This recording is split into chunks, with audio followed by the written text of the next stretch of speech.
Alors aujourd'hui je vais vous présenter Edo, un jeu de Louis et Stéphane Maltz, donc père et fils, qui sont entre autres les créateurs de Maître Couturier. Dans Edo nous avons un grand plateau de jeu, donc qui est recto verso. Il y a une face pour 2 à 3 joueurs et l'autre face qui est pour 4 joueurs. Donc les villes sont représentées en rose et la ville centrale qui est Edo est un petit peu plus claire. Donc je vais pour l'instant vous présenter une partie à 2 joueurs. Pour expliquer le plateau, nous avons donc la ville centrale Edo qui est au centre et des villes adjacentes. Nous avons aussi les rizières qui sont en jaune, le bois qui est d'une couleur marron, qui sont sur les zones vertes, et nous avons les carrières qui sont en gris, qui sont donc symbolisées sur les montagnes. Nous avons aussi les portes par où arriveront les samouraïs du jeu. Les autres points sont juste des points qui vont nous obliger à faire des déplacements supplémentaires qui nous coûteront des sous pour pouvoir se déplacer. Alors, en ce qui concerne la mise en place, nous aurons ici un emplacement où nous stockerons les forteresses et un stock de meeples de couleur bois.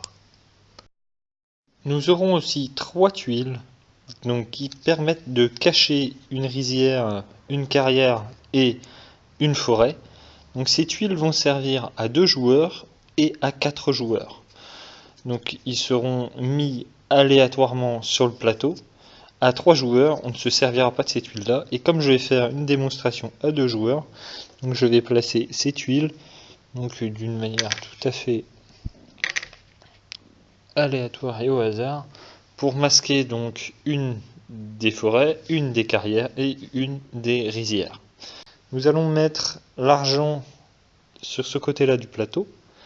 Les tuiles marché, donc qui sont dans un nombre assez conséquent, donc avec 2 visibles, le marché actuel en cours qui sera ici et le prochain marché du prochain tour à sa gauche.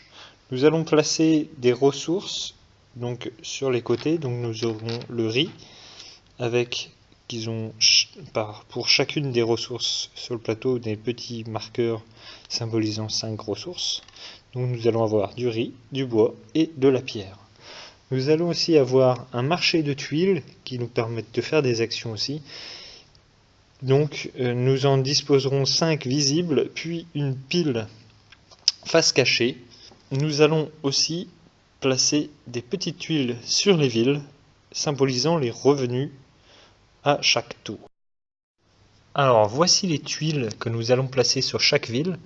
Nous voyons que nous en avons 2 rouges qui seront placées sur la ville principale, donc il y aura une des 2.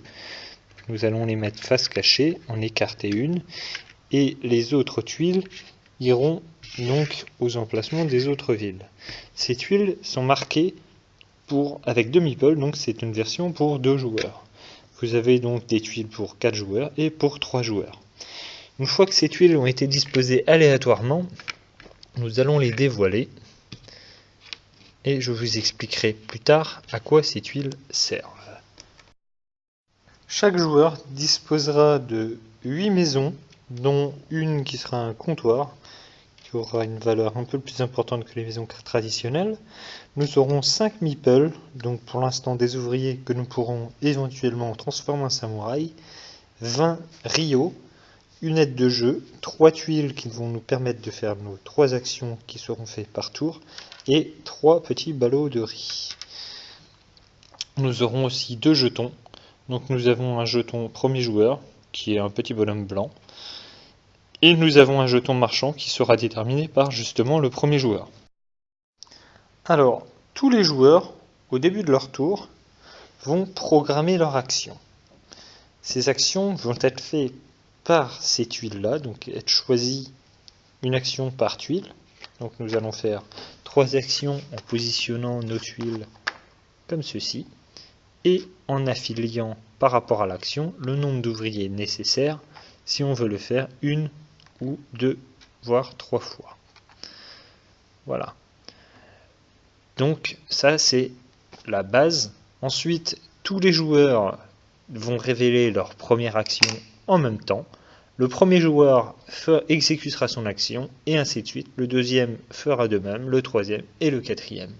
Une fois que tous les 4 joueurs auront fait leur action, ou 2 ou 3, selon le nombre de joueurs où vous êtes, vous allez dévoiler tous ensemble votre deuxième action. Vous allez la faire dans le sens du tour et ainsi de suite jusqu'à ce que tous les joueurs aient fait leurs 3 actions.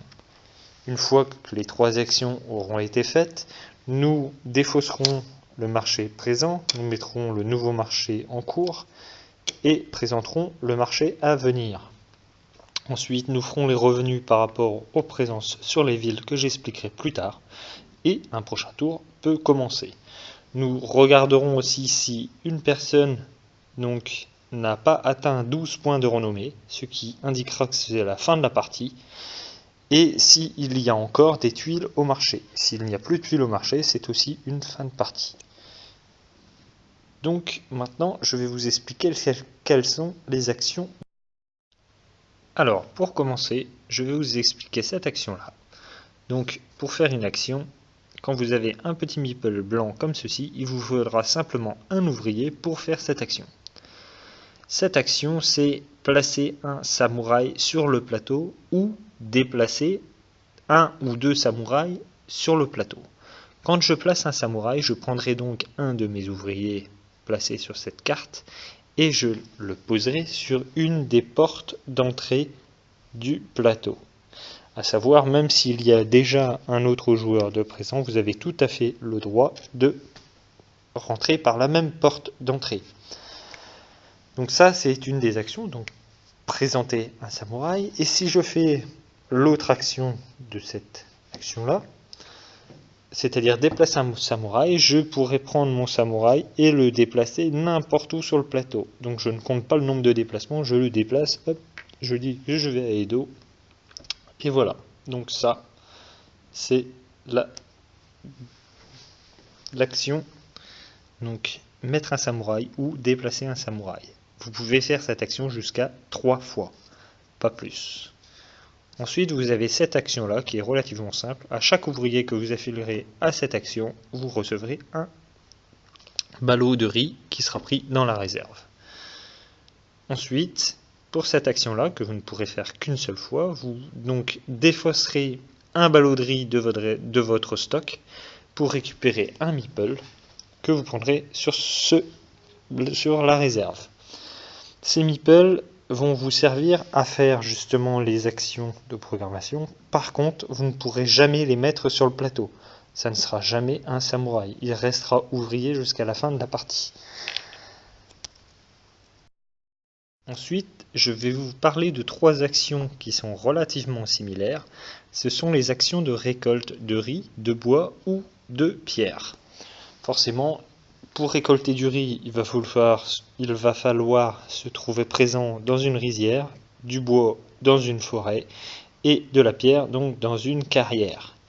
Il va falloir, c'est ce qui est indiqué ici, un samouraï par meeple de présent, c'est-à-dire que si je veux faire récolter l'action rizière, je programme et je mets mes meeples en conséquence. Imaginons que je veux le faire 2 fois. Donc, la récolter du riz, il va falloir que j'ai un samouraï à ma couleur, donc mon samouraï étant là, dans une rizière. Je pourrais payer 2 rios pour l'envoyer à la carrière, c'est-à-dire 1, 2. Donc ça, c'est tout à fait possible. Ensuite, je ferai l'action récolter. Ici, donc, je n'ai envoyé qu'un seul samouraï sur la rizière. Ici, j'ai programmé 2 fois l'action. Malheureusement, comme je n'ai qu'un samouraï, je ne pourrai la faire qu'une fois. Il me faudrait un deuxième samouraï sur la rizière, c'est-à-dire être placé comme ceci, pour pouvoir faire l'action 2 fois. Donc si je programme comme ceci, je ne pourrai la faire qu'une fois. Et donc j'obtiendrai, selon le nombre de samouraïs présents de couleurs différentes sur la rizière, plus ou moins de riz. C'est-à-dire, si je suis tout seul présent sur cette rizière, je recevrai 3 riz. En revanche, si un autre joueur avait lui aussi un samouraï présent sur la rizière, je n'en recevrai que 2. Si nous étions 3 samouraïs, je n'en recevrai qu'un seul, et si nous étions 4, je n'en reçois pas du tout. Donc, ça peut être intéressant de déplacer un samouraï pour pouvoir nuire aux autres. À savoir, on respecte toujours l'ordre du tour. C'est-à-dire que moi, je peux déplacer un samouraï avant de faire mon action. Le deuxième joueur pourra déplacer son samouraï avant de faire l'action. Donc c'est un avantage d'être premier joueur. Donc c'est exactement pareil pour le bois et la pierre. Donc il faudra être présent sur une carrière pour récolter de la pierre et sur une forêt pour récolter du bois. Tout en ayant placé aussi un meeple pour pouvoir produire. Ensuite, il y a cette action-là. Cette action-là, je ne peux la faire qu'une fois. Il me faudra simplement un ouvrier, car je n'ai pas de petit bonhomme gris dessus, donc je n'ai pas besoin de samouraï. Et pour 5 griots, je peux prendre une nouvelle tuile. Donc ces nouvelles tuiles seront prises sur le plateau. C'est des actions plus ou moins similaires, mais qui sont un petit peu différentes de celles qu'on a d'habitude. Ici, par exemple, pour 3 riots, vous pouvez obtenir 2 ballots de riz. Et quand vous faites l'action récolter du bois, vous aurez un bois de plus pour la récolte. Ici, au lieu de votre action de base, qui est celle-ci, que je n'ai pas encore expliqué, donc pour chaque personnage que vous placerez sur cette action, vous obtiendrez 5 pièces. Ici, au lieu d'en obtenir 5, vous en auriez 7. Donc c'est des actions un petit peu plus puissantes, avec des demandes d'ouvriers ou de samouraïs différentes. Ensuite, nous allons avoir ces 2 actions-là, qui sont les mêmes actions, mais qui demandent des contraintes, qui ont des contraintes différentes. Ici, ça va être pour construire. Donc il me faudra un ouvrier et un samouraï dans la zone dans laquelle je veux construire. À savoir que sur le plateau, on ne peut construire que dans les villes. Donc nous pouvons construire à Edo et dans les villes adjacentes à Edo. Il faut savoir une chose qui est très importante, c'est que celui qui n'aura pas construit à Edo ne pourra pas gagner la partie. Donc, les règles de construction sont relativement simples. Le coût de construction est indiqué sur la tuile d'aide. Donc, les maisons coûtent une pierre, 2 bois et 5 griots et nous apporteront un point de renommée. Les comptoirs, eux, nous coûtent 5 bois, 15 griots et nous apportent 2 points de renommée. Les forteresses, elles, ont une condition particulière pour être construites, donc elles coûtent 5 pierres, 1 bois, 20 riots et nous apportent 3 points de renommée. Quand nous construisons toujours en démarrant par la flèche qui est indiquée sur les villes. Ce sera une sorte de brise-égalité. Donc nous payerons forcément les coûts de construction. Nous enverrons donc nos samouraïs à notre couleur sur les emplacements correspondants, donc soit en payant des riots pour pouvoir les déplacer, soit en faisant l'action déplacer sans rien payer. Donc quand nous allons construire, nous allons nous défausser de nos ressources et placer une maison. Pour les maisons, il n'y a aucune contrainte particulière. Vous pouvez en placer autant que vous voulez sur les différentes villes. En revanche, en ce qui concerne les comptoirs, elles vont avoir une valeur de 2. Je m'explique. À chaque fin de tour, nous allons faire un décompte sur chaque ville. Si vous êtes tout seul dans la ville, ici, vous recevrez 14 riots à la fin de votre tour. Si vous êtes 2, c'est-à-dire que le joueur rouge ait construit lui aussi une maison, le joueur bleu est majoritaire car il est le premier à avoir construit sur cette ville, donc il obtiendrait 9 pièces. Le joueur rouge étant deuxième, il obtiendrait 5 pièces. C'est exactement la même chose si vous étiez à 4 joueurs, seulement la tuile serait différente, donc déjà elle serait symbolisée par 4 joueurs. Donc le premier tout seul aurait 8 pièces, ici s'ils étaient 2, le premier aurait 5 pièces, le deuxième en aurait 3, et si vous étiez 4, donc le premier aurait 3 pièces, le deuxième 2, le troisième 2, et le dernier, 1 pièce. Donc, en ce qui concerne les majorités, forcément, si le joueur rouge avait construit une deuxième maison, il serait majoritaire et lui obtiendrait 9 pièces, et donc le joueur bleu en obtiendrait 5. Vous avez aussi le comptoir qui coûte un petit peu plus cher et vous en avez qu'un seul dans votre stock. Donc celui-ci a une valeur de 2. Donc, étant donné que le bleu a une maison de valeur 1 et que le rouge a une maison de valeur 2, le rouge serait premier, il obtiendrait donc 9 pièces et le bleu aurait 5 pièces. Ensuite, nous avons les forteresses. Les forteresses sont constructibles seulement toutes les 2 constructions de chaque ville. C'est-à-dire qu'ici, vous avez 2 constructions, une par le joueur bleu et une par le joueur rouge. Donc le joueur bleu ou le joueur rouge pourrait très bien faire une forteresse à cet endroit-là. En revanche, si nous étions à 3 joueurs ou à 4 joueurs, les 2 autres joueurs ne pourraient pas construire de forteresse sur cette ville car ils n'auraient rien du tout comme construction dans cette ville. Pour construire une forteresse, il vous faut une maison de votre couleur dans la ville et qu'il y ait au moins 2 constructions de fait. Toutes les 2 constructions de fait, vous pourrez construire un comptoir, une forteresse, pardon.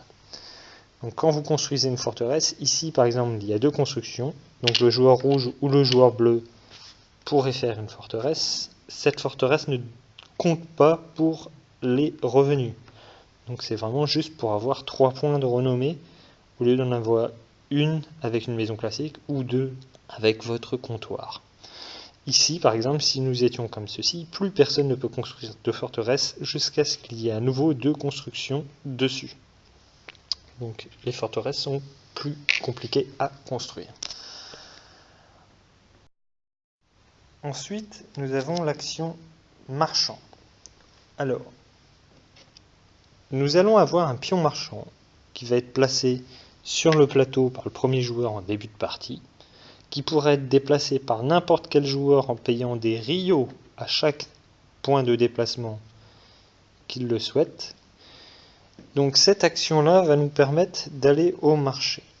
Comme vous pouvez le voir, il vous faut un ouvrier et un samouraï présents dans la zone où le marchand est placé.